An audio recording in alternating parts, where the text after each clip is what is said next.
Hi, I'm Eric Kometz, the director of the Gene Editing Institute at CRISPR, and I'm sitting here with Brett Sansbury, the leader of our discovery program. One of the great successes of Brett and her team over the last couple years has been their ability to unravel some of the mysteries of how CRISPR works in human cells. To fully understand this in our hands, we actually developed a system for in vitro gene editing in which we could look at these imprecise and precise outcomes. We did this by generating what we call cell-free extracts.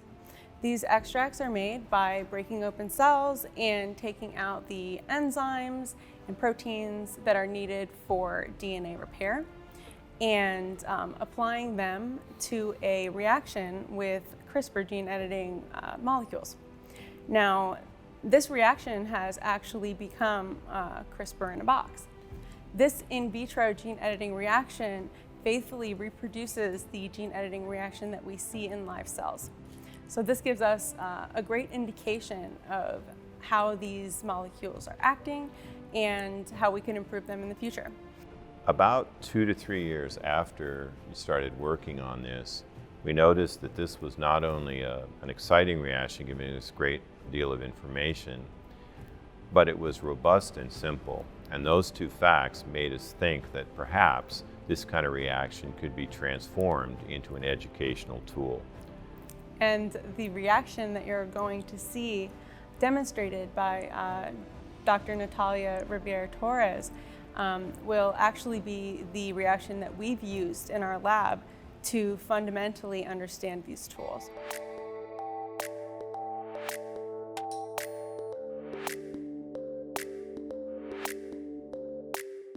Hello everybody! Today we're going to be doing a demonstration of CRISPR gene editing.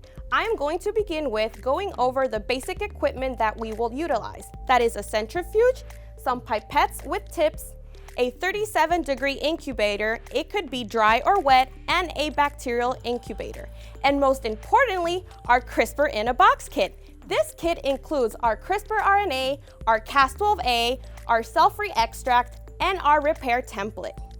The first step in doing our CRISPR gene editing is to take our Cas12a molecular scissors and mix them up with our CRISPR RNA. Our CRISPR RNA is responsible for telling our molecular scissors where they're going to cut in the DNA. These will sit together for 15 minutes to form an RNP. An RNP is a ribonuclear protein, and it's pretty much just the full complex of the Cas12a with the guide RNA coming together.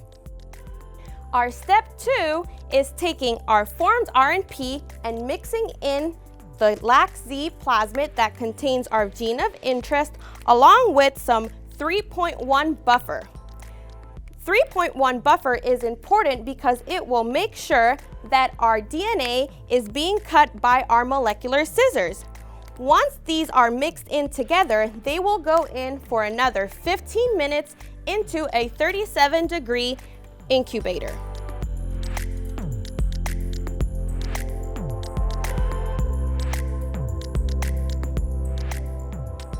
Once our 15 minutes are up, we can take our cut DNA out of the incubator and put it through a specialized column that will clean it up.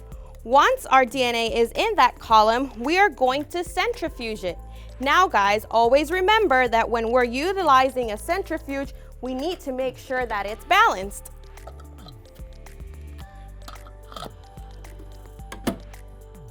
Once our centrifuge is done, we will be able to have collected our clean DNA. And now this is where the real fun begins. We get to do the gene editing reaction. We're going to first take our cell-free extract, which has our molecular components. We're going to mix that in to our cut collected DNA. We're also going to add some of the hypotonic buffer. Will make sure that our molecular components are all happy in our mixture. And finally, our most important step is going to be our repair template. Now, why is our repair template so important? Well, our repair template is as easy as understanding it as our molecular band-aid. This will tell the DNA how to fix itself.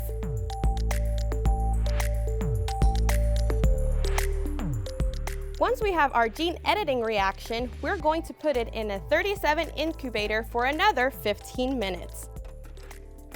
Once these 15 minutes are up, we're going to take our reaction and we're going to place it in a cleanup column. Now, it's important to put our DNA in a cleanup column because this way we will be able to collect our gene editing outcomes of our interest. We're going to centrifuge this again, as always, make sure to balance your centrifuge. Once our centrifuging is done, we will have collected our repaired DNA. Now, our next step will be to perform a bacterial transformation. The bacterial transformation will permit us to visualize all the gene editing outcomes that we have achieved in our reaction. We're going to take some of that repaired DNA, mix it in with some of our bacterial cells, and once they are mixed, they will go onto a bacterial plate. This bacterial plate holds some glass beads that will help us spread the bacteria. Now we shake. It's a gene editing maraca. Once we're done, we clean out the glass beads and we're going to place it in the bacterial incubator.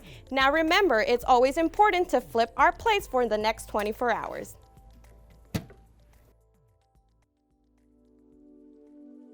So after our plates have been incubating overnight in order to obtain colonies, there are a couple of molecular assays we would perform in order to analyze the efficiency of our gene editing reaction.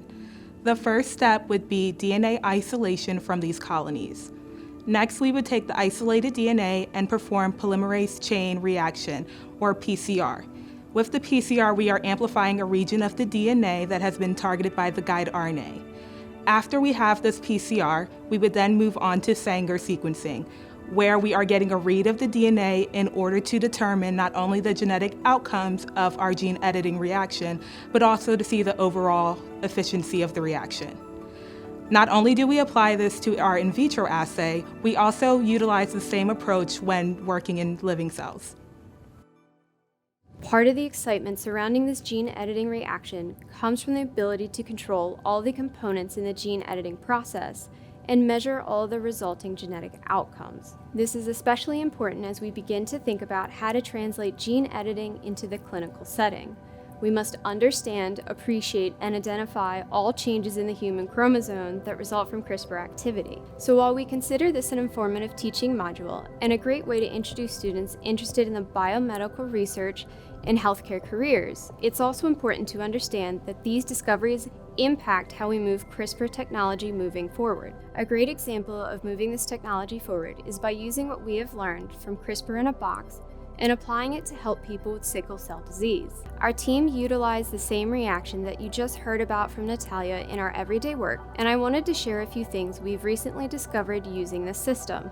The CRISPR-Cas can still bind and cleave the intended DNA, but not at 100%. This is comparable to off-target sites, where if CRISPR-Cas were to bind somewhere else in the gene other than the intended target site.